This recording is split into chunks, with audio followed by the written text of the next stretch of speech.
Good morning, students. So, in this semester, this is another subject I'll be teaching you, which is known as Python programming language. Python programming language is the most popular language nowadays. ठीक है, ये बहुत सारे fields में बहुत सारे computer science के fields में यूज़ होती है. बहुत ही पावरफुल लैंग्वेज है. ठीक है, बहुत सारी इसकी लाइब्रेरीज हैं जिसको हम यूज़ कर सकते हैं पाइथन प्रोग्रामिंग को, जैसे कि डेटा साइंस है, आर्टिफिशियल इंटेलिजेंस है, मशीन लर्निंग है, ठीक है, आईओटी है. So all these things we can implement by using the Python programming language. So Python language is a most powerful language. It is a interpreter language, सबसे important part है. Basically interpreter language और compilation language का मतलब क्या होता है, that will be your assignment. ठीक है, you have to tell me what do you mean by the interpreter language and what do you mean by the compilation language. ठीक है, किस तरीके से इंटरप्रेटर लैंग्वेज काम इंटरप्रेटर काम करता है, किस तरह से कंपाइलर काम करता है. So you have to tell me in the assignment. So first of all we will discuss the marking scheme of this subject of this practical lab as per Rajasthan technical university. वही है आपका. This programming lab consist of 75 marks, out of which 45 marks is for internal assessment, which is your assignment, quizzes, attendance, or the experiments which I'll be giving you. And the external marks is of 30 marks, which is of your university exam, which includes your examination, viva, and attendance. Okay, you all are aware about it. Okay, so I'll move on to the next slide. So first of all, we'll discuss the history of Python and the other versions. सबसे पहले जो Python language I थी वो आई थी 1980 में. ठीक है, 1980 में ये फाउंडेड हो चुकी थी. 1980 के अंदर बाद 9 साल बाद Guido van Rossum at CWI Netherlands में इसको इम्प्लीमेंट किया था, स्टार्ट किया था दिसंबर 1989 में.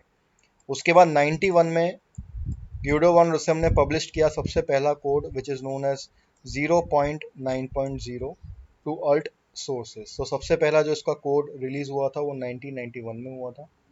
उसके बाद 1994 में 1.0 इसका रिलीज हुआ, which is nothing but consist of the features lambda, map, filters and reduce. ठीक है, उसके बाद पाइथन 2.0 रिलीज हुआ. पाइथन 2.0 जो है न्यू फीचर्स के साथ रिलीज हुआ, जिसमें कॉम्प्रिहेंशन से गार्बेज कलेक्शन सिस्टम्स. उसके बाद बहुत ही लंबा गैप आया.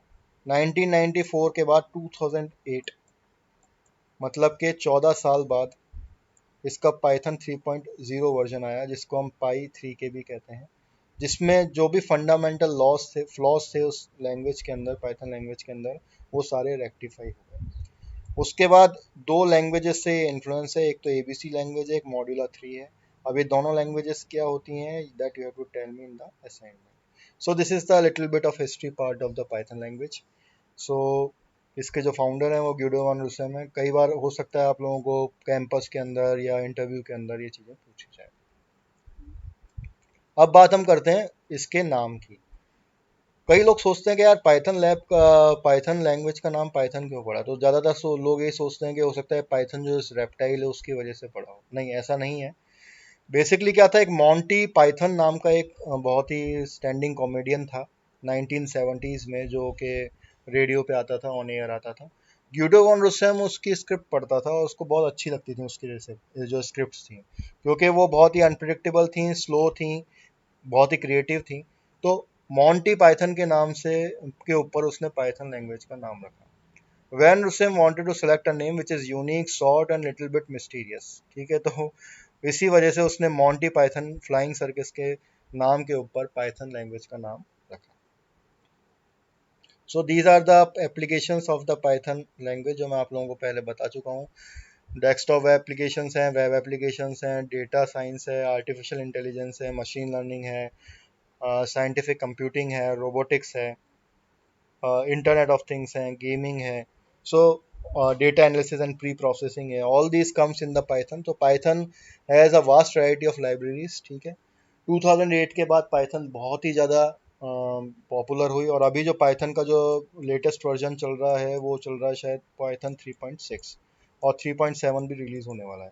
सो this is the latest version of Python जो अभी चल रहा है। So these are the things. अभी जैसे कि इसका नाम के ऊपर अभी जो मैं बात कर रहा था, ऐसी एक और इंटरेस्टिंग कहानी है एप्पल कंपनी की। All I think all of you are aware about the Apple company.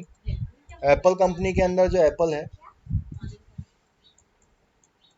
वो खाया हुआ एप्पल क्यों है, क्यों नहीं वो फुल एप्पल है? ठीक है, तो आप लोगों को you just for the curious note, this is not an assignment. आप लोगों को अभी क्यूरियोसिटी हुई होगी कि जो एप्पल कंपनी का जो एप्पल है वो खाया हुआ एप्पल क्यों है, क्यों बाइट क्यों ली हुई है इस एप्पल की, वो फुल एप्पल क्यों नहीं है उसके लोगो का, जो एप्पल का लोगो है वो। तो आप जाइए गूगल पे सर्च करिए ऐसा क्यों है, and if you find answer just tell me in the comment section. So by this I'll end up with the theoretical part of the Python. Now we'll stick directly straight away move on to the lab part. ठीक है, तो मैं आपको direct lab part पे ले जाता हूँ, किस तरीके से इसकी लैब काम करेगी.